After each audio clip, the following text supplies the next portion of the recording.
الحمد لله رب العالمين، وصلى الله وسلم على نبيه الأمين وعلى آله وصحبه أجمعين ومن تبعهم بإحسان إلى يوم الدين. أيها الأحبة في الله، هذه الحلقة الثالثة من برنامج لطائف وعبر مع أزكى السير، وحديثنا اليوم عن شيبة الإسلام، وثاني اثنين عن العتيق، عن الصديق، عن الأتقى، عن الأنقى، عن أبي بكر الصديق رضي الله تعالى عنه، وهو عبد الله ابن عثمان بن عامر بن عمرو بن كعب بن سعد بن تيم بن مرة بن كعب بن لؤي بن غالب القرشي التيمي، ويكنى بأبي بكر الصديق. فضائله: كان أحب الناس إلى رسول الله صلى الله عليه وسلم. أخرج الشيخان عن عمرو بن العاص قال: قلت يا رسول الله، أي الناس أحب إليك؟ قال: عائشة.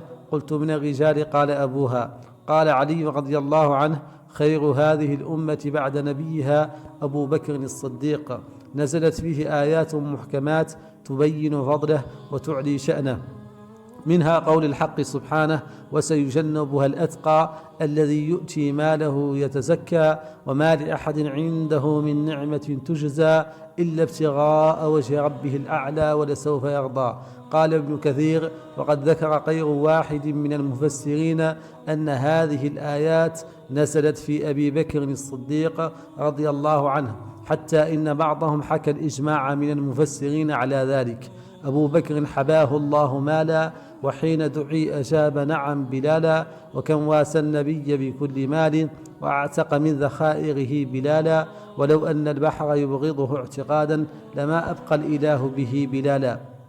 أما مناقبه فهو ثاني اثنين، وهو من صدق المرسلين، أول من صدق المرسلين. وحين توفي المختار وأظلم الليل والنهار، قام الصديق وقال: من كان يعبد محمدا فإن محمدا قد مات، ومن كان يعبد الله فإن الله حي لا يموت. وتلا قول الحق سبحانه: وما محمد إلا رسول قد خلت من قبله الرسل، أفإن مات أو قتل انقلبتم على أعقابكم، ومن ينقلب على عقبيه فلن يضر الله شيئا، وسيجزي الله الشاكرين. فثبت الله به الصحابة، فكان أول خليفة للمسلمين. ولما ولي الخلافة قام خطيبا فقال خطبة وجيزة بليغة تغني عن مؤلفات وكتب. قال: يا أيها الناس، قد وليت عليكم ولست بخيركم، فإن رأيتموني على الحق فأعينوني، وإن رأيتموني على باطل فسددوني، أطيعوني ما أطعت الله فيكم، فإذا عصيته فلا طاعة لي عليكم.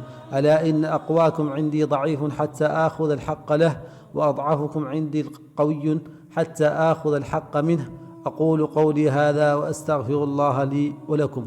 وهو أول من جمع الكتاب المبين، وهو من رافق الصادق الأمين، هزم المرتدين ورفع راية الدين، وقال: أينتقص الدين وأنا حي. كان أعلم الصحابة وأفقههم، كما قال أبو سعيد الخدري رضي الله تعالى عنه: فكان أبو بكر أعلمنا. دافع عنه المختار وقال: إن الله بعثني إليكم، فقلتم كذبت. وقال أبو بكر: صدقت، وواساني بنفسه وماله، فهل أنتم تاركوا لي صاحبي؟ فهل أنتم تاركوا لي صاحبي؟ لما حضرته الوفاة جلست عند رأسه ابنته عائشة وأنشدت: لعمرك ما يغني الثراء عن الفتى، إذا حشرشت يوما وضاق بها الصدر، فقال: بل قولي وجاءت سكرة الموت بالحق، ذلك ما كنت منه تحيد. هذا أبو بكر الصديق سيدنا وأفضل الخلق بعد الرسل تحقيقا. هذا لصاحب خير الخلق وثقه في سورة التوبة القرآن توثيقا. كذاك بالليل إذ ناء عليه أتى، فكان بالجيل بعد الجيل منطوقا. جاءت أحاديث تحكي عن مناقبه، يكفي له ذلك تفضيلا وتوفيقا. كم من وقائع أبدت أولويته في الجاه والقدر تبيينا وتدقيقا. برنامج لطائف وإبر مع أزكى السير يأتيكم 8 مساء كل جمعة على منصة الساحة. لاكتساب الأجر والثواب لا تدع الحلقة تتوقف عندك. علق وشارك الحلقة وتابع المنصة. شكرا.